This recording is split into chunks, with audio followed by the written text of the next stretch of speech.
My name is Diana, and I grew up as the princess of a castle. My parents, bless their souls, had more wealth than some small countries, but they instilled in me the value of every penny. Money talks, but wisdom listens, my dad would say, while my mom insisted I learn to budget before I even knew how to spell. My luxurious life felt like a fairy tale, until it shattered. At 12, a private jet crash turned my story into a dark reality. Overnight, my grandmother took me in, and we moved to a modest home far removed from the opulence I once knew. This new life was different, where luxury lay in love and care, not material possessions.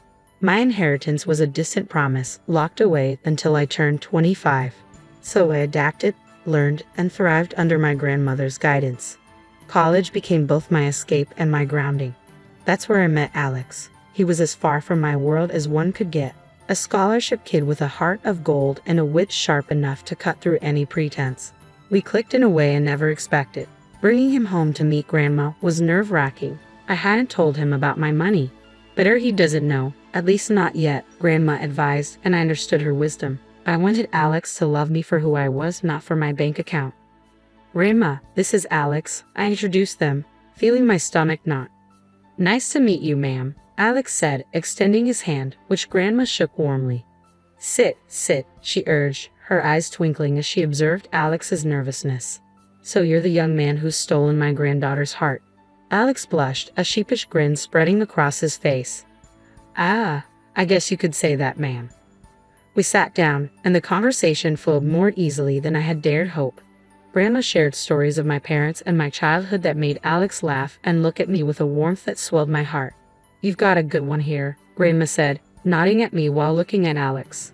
Takes after her mother, strong and kind. But don't let her fool you. She's got a bit of mischief in her too. I can see that, Alex chuckled, squeezing my hand under the table.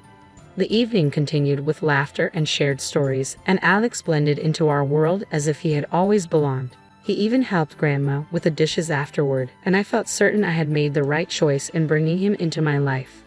As we walked out later, Alex turned to me, a serious look on his face. Your grandma's amazing, you know. Hearing about your parents and your life makes me feel like I understand you more. I nodded, a lump forming in my throat. I'm glad, Alex. There's a lot more to me than meets the eye. He smiled and pulled me into a hug. I'm here for all of it, every layer. It doesn't matter what's in your bank account, it's you I care about. I hugged him back tighter than ever before, feeling a rush of trust. But I also knew the weight of the secret I was keeping, a delicate balance I hoped wouldn't tip. The ride to Alex's parents' house was quiet, filled with a silence thick enough to cut through. I could tell Alex was nervous, his grip tightening on the steering wheel. Are you sure you're ready for this? I asked, trying to break the ice. Yeah, just, my mom can be a bit much. Don't take anything she says to heart, okay? His attempt at reassurance fell short. As we pulled up to the grand, imposing house, my stomach twisted into knots. This was it, no turning back now. We barely made it through the door when Alex's mom, Gloria, made her entrance. Her eyes landed on me like laser beams, sizing me up in a way that made my skin crawl. So, this is the girl you've been hiding, she said, her voice as cold as the marble floors. Mom, this is Alex, he started, but Gloria waved him off. I know who she is. Come, let's sit. I've prepared some tea. Gloria's command was firm, and I felt compelled to follow her as she led us into a living room that felt more like a showroom than a home. Once the tea was served, Gloria wasted no time getting to the point. I hear you were raised by your grandmother. Must have been quite a humble upbringing, she remarked, the word humble dripping with condescension. I clenched my jaw, fighting to remain calm. It was my grandmother who taught me valuable life lessons, important things, not just fluff. Gloria smirked, her lips curling slightly. And your parents? Gone too soon, I hear. Tragic, really. How does one cope without proper guidance? Alex jumped in, clearly uncomfortable. Mom, that's enough. Let's not. It's okay, Alex, I interrupted, feeling a surge of defiance. Yeah, my folks are gone, and it was tough. But I got through it. It made me who I am. Gloria sipped her tea, her gaze unwavering. Interesting. And what about your future, dear? Any plans, or are you just riding along on my son's coattails? That's done. I took a deep breath, reminding myself why I was there. I've got plans, big ones. And I don't need to ride anyone's coattails to make them happen. The air was thick with tension, and I could feel it tightening around us. Alex, bless him, tried to change the subject. Mom, let's not do this. We're here to enjoy each other's company. Gloria set down her teacup with a deliberate slowness. I'm merely trying to understand the woman my son has chosen. You can't fault a mother for caring about her child's future. It felt like a never-ending tug of war where neither side was winning. Just when I thought I couldn't endure any more, Alex's sister Lily made her entrance. Her curious eyes held an edge of judgment that mirrored their mother's. So, you're the famous girlfriend. Heard a lot about you, though not all of it good, Lily said, her voice dripping with disdain. I opened my mouth to snap back, but Alex stood up. That's enough. Both of you, we came here in good faith to share a part of our lives with you. If you can't respect that, then maybe we should leave. The rest of the visit was painfully awkward. Conversations felt forced, and every laugh was a little too loud. Yet Alex held my hand under the table, a silent promise that we were in this together. As we left, I couldn't shake the mix of relief and frustration churning inside me. I'm sorry about that, Alex said once we were in the car. They can be a bit intense. I sighed as the lights of the house faded in the rearview mirror. It's not your fault, but man, your mom and sister. There's something else, I said, shaking my head. Alex let out a sad chuckle. Yeah, they are. But hey, we survived, right? Survived and stronger. I leaned my head against the window, looking up at the clear night sky filled with shining stars. Maybe it was a sign. No matter how tough things got, there would always be a way through. But the warning came swift and sharp like a slap to the face at our next awkward family gathering. Gloria, my future mother-in-law, wasted no time laying down the law. If you two are serious about getting married, we're getting a prenup signed, she declared, her eyes drilling into mine as if daring me to object. I kept my cool, shrugged, and replied, fine by me. I'm not after your son's money. I could see Alex shrink in his seat, looking as if he wanted to crawl into a hole and disappear. Once we were out of there, he was all apologies and promises. My mom will get in our way. I promise we'll be happy, he said, his eyes pleading for me to believe him. The wedding planning sailed along smoothly enough. But on the big day itself, that's when the storm hit. Lily, my soon-to-be sister-in-law, got more than a little tipsy and decided it was showtime right in the middle of our reception. She staggered to her feet, glass in hand, slurring accusations loud enough for everyone to hear. This one's a gold digger. Doesn't know the first thing about our kind of life. Illiterate, trying to snag my brother's cash. Her antics didn't stop there. She went on to harass guests with behavior that wasn't even fit for polite society. My face flushed with hot anger and humiliation. Without a second thought, I pulled out my phone and called the cops. This drama needed an audience, and I wasn't about to let Lily's performance go unchecked. The aftermath was a hurricane of accusations and threats. Gloria vowed revenge for the disgrace I had brought upon their family. You've made a mockery of us. The press will have a field day with my daughter's antics, thanks to you. Alex was caught in the middle, trying to play peacemaker in a war that had no room for neutrality. I saw the strain in his eyes and the way his shoulders sagged under the weight of his family's drama. He wanted to keep us afloat, but I stood my ground, my resolve hardening. This wasn't just about me anymore. It was about drawing a line and refusing to let wealth, or the lack thereof, dictate how I was treated. As the dust settled and the night grew quiet, Alex and I sat amidst the wreckage of what was supposed to be our happiest day. I'm sorry, he whispered, but I could only think of how far we had to go. He whispered, his voice thick with unshed tears. I never wanted any of this. I took his hand, feeling the rough edges of our new reality. We'll get through this, but things need to change, starting with setting boundaries with your family. The vow we made that night wasn't just about staying together. It was about fighting for the respect we deserved and refusing to let old money or grudges define our future. 2 years slipped by since we said, I do, and those vows felt heavier with each passing day. Gloria practically vanished from our lives, and honestly, I didn't miss her one bit. But it wasn't just her absence that marked those years. It was Alex's changing attitude that really drove a wedge between us. He came home late, if at all, muttering excuses about work that never quite added up. The warmth we once shared cooled into mere courtesy. And eventually, even that faded. The tipping point came one night when he threw his jacket on the chair as it had personally offended him. You know, he said, I could have done better, married someone with a bit more class, more in line with my circle. His words stung like a slap, leaving me gobsmacked. I wanted to scream, to remind him of the fortune I had inherited, but Grandma's voice echoed in my head. urging me to be patient and to see Alex for who he truly was. So, I swallowed my truth and my hurt, biting back tears. I thought maybe, just maybe, if we had a child, it might bridge the gap between us, remind him of the love that brought us together. Alex, don't you think it's time we considered having a baby? I ventured one evening, hoping to ignite something in the man I once loved. His reaction was like a cold shower. A baby? Now, don't be ridiculous. We're not ready for that, not by a long shot.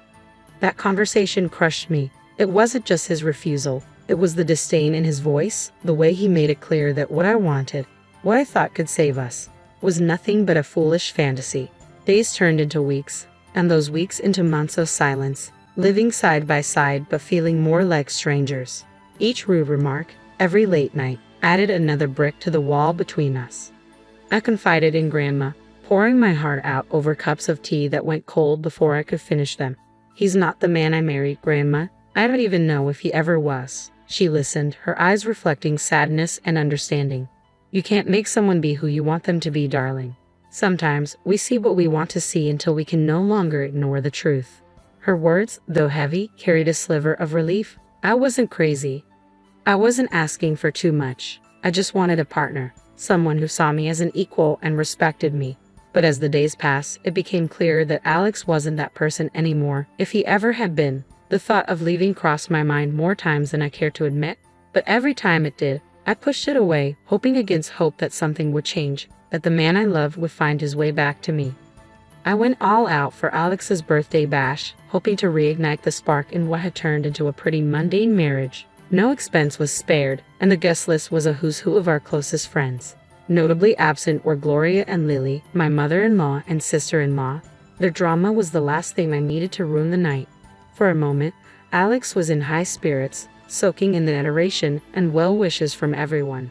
It felt like we were back in our honeymoon phase, surrounded by laughter and inside jokes. But that bubble burst the second Gloria and Lily crashed the party uninvited, clearly expecting to be welcomed. It turned out Alex had gone behind my back and invited them, hoping to avoid any family fallout. Their presence shifted the atmosphere, turning it tense. Lily, in true form, made a beeline for the drinks, dressed in an outfit that practically screamed, "Look at me," and not in a good way. Gloria's snide remarks flew under the radar, each one a veiled jab at me or our marriage. As the night wore on, Lily's antics escalated, fueled by champagne and a desperate need to be the center of attention. She launched into a rant about how I didn't fit into their family, how I was unworthy of their name. It was a mess, and Alex was nowhere to be found, too busy playing the good son to notice the circus unfolding around him. The climax of the evening came when Lily, a few sheets to the wind, decided to air out some dirty laundry. Waving around some documents, she slurred out insults, each word cutting deeper. The spectacle ended with her stumbling into the pool, documents flying everywhere, turning what was meant to be a celebration into chaos. I rushed over, driven more by curiosity than concern, and began gathering the scattered papers. My heart sank as I pieced together the truth. They were divorce papers signed by Alex. Each signature felt like a punch to the gut, a betrayal that left me numb. Standing there, the reality crashed over me. My husband, the man I had promised to spend my life with, had decided our journey was over without even a word. The party around me faded into a blur as I clutched the documents, Alex's signature glaring up at me, confirming what I didn't want to believe. This wasn't just a party to remember. It was the end of everything I thought we had. In the aftermath of the pool incident, I sought clarity amidst the chaos. My heart raced as I approached Alex, holding the soaked documents that had unwittingly unveiled the truth I wasn't prepared for. "Alex, what's this about?" I demanded, my voice stronger than I felt as I thrust the divorce papers toward him. Before he could respond, his mother interjected, her smugness making my skin crawl. "Oh dear, looks like your little scheme didn't work out, did it? Alex is leaving you. You thought you could trap him with a baby for his money." I stared at Alex, searching his eyes for any trace of the man I married, but he couldn't meet my gaze. His silence spoke louder than words. With resignation, I signed the divorce papers. They were just a formality now, closing a chapter of a book I no longer wished to be part of. As the dust settled, Grandma approached, her presence a calming force. She didn't need to say anything. Her eyes conveyed volumes of empathy, understanding, and unspoken support that bolstered my resolve. Then she revealed the truth, not just to me but to everyone present. "She doesn't need any of your money," Grandma declared, her voice steady and strong. "In a month, she'll turn 25 and inherit a fortune far beyond what you could imagine. She's been raised to value people over wealth, to seek genuine connections rather than financial gain." The room fell silent, the weight of her words hanging in the air. Gloria's face shifted from smugness to shock, then to a desperate greed as she scrambled to backpedal, her apologies transparent and insincere. Alex, too, suddenly seemed eager to rewrite the narrative, insisting his intentions had never been to hurt me, that he was merely influenced by his mother. But it was too late. The veil had been lifted, revealing the stark reality of our relationship and the motivations behind it.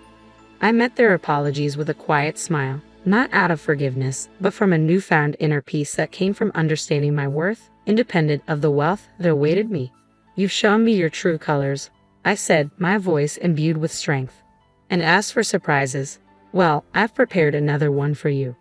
At that moment, a loud honk echoed through the tension outside. A sleek luxury car rolled up to the gate, the one I had secretly bought for Alex as a surprise. The irony wasn't lost on me. I couldn't help but let out a bitter laugh as I excused myself to step outside and confront the final act of this drama. There it was, the epitome of luxury on four wheels, a symbol of the love I thought we shared, now just another piece in the game of pretense and betrayal. Without a second thought, I slid into the driver's seat, the leather cool and unyielding beneath me, much like my resolve. Grandma, ever my rock, joined me, her presence a silent testament to the strength and dignity that ran in our blood. Turning to face the house, I felt ready to take the next step. I spotted Alex and his mother at the door, their expressions a mix of confusion and disbelief. "From now on, everything goes through my lawyer," I called out, my voice clear and stripped of the warmth it once held. "And don't worry about my stuff. I'll have a courier pick it up." Their faces, once smug and self-assured, transformed into a portrait of realization and loss, not just of the wealth they coveted, but of the person they had underestimated. With that, I turned the key in the ignition, the car's engine purring to life, a sweet sound that promised freedom and new beginnings. Grandma and I exchanged a look, a silent agreement that this was the first step toward a future unburdened by deceit and manipulation. After the revelations and dramatic exits, the air felt clearer, as if the truth had not only exposed their greed but also cleansed the path ahead. It wasn't long before the first test of my newfound resolve came knocking, or rather, calling. The phone rang, its shrill tones slicing through the calm like a knife. On the other end was none other than Lily, her voice dripping with an unfamiliar sweetness. "Hey, I just wanted to clear the air between us. We're practically the same age, right?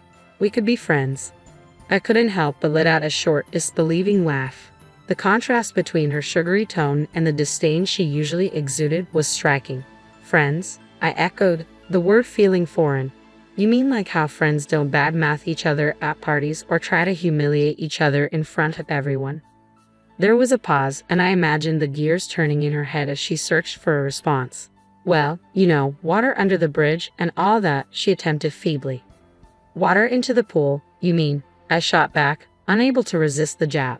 The silence that followed was telling. It was clear my refusal to play along had derailed her plans. "Fine, be that way," she snapped, her veneer of niceness crumbling. "You'll regret this."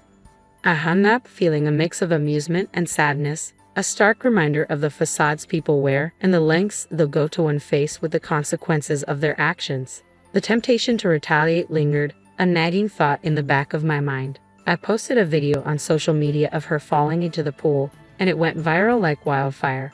Within an hour, 1,000 people had liked it. My sister-in-law became an internet sensation. She tried to call me, demanding I take it down, but I just blocked her. I was done with her fake sweetness and nasty attitude. A week later, my phone rang with a number I knew all too well. It was Gloria. Her voice was unnaturally sweet, offering an olive branch she hoped I would grasp. "Let's put the past behind us for Alex's sake. Can't we reconcile?" she suggested, as if the wounds were mere scratches that could heal with a band-aid of words. "No, Gloria, that ship has sailed," I replied, firm but not unkind. There was no anger in my voice, only a resolute peace. "I wish Alex well, but our paths are diverging. I'm looking forward, not back." Not long after, Alex made his own attempts at reconciliation. One morning, I found a bouquet of flowers on my doorstep, the card bearing a simple, "I'm sorry. Please come back." The sight of them sparked more anger than affection. Without a second thought, I tossed them into the trash. His efforts didn't stop there. He showed up unannounced, hoping to talk things through, but I wasn't the same person he had left behind. His presence, once a source of comfort, now felt like an intrusion. One evening, as he made yet another uninvited appearance, I met him at the door with a resolve as hard as steel. "If you don't stop this, I'm going to the police," I warned, my voice steady and firm. "Your apologies can't undo what's been done.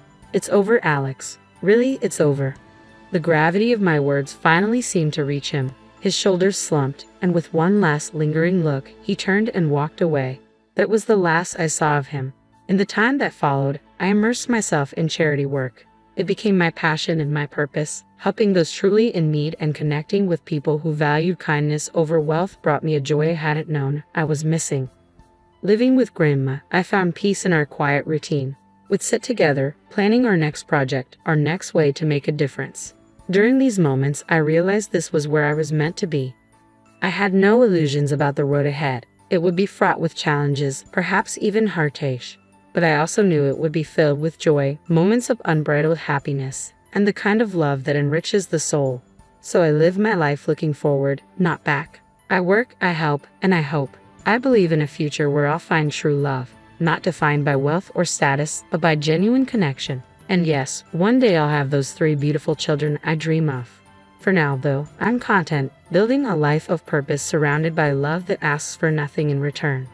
This isn't just the end of a chapter, it's the beginning of a whole new book, and I'm the one writing it.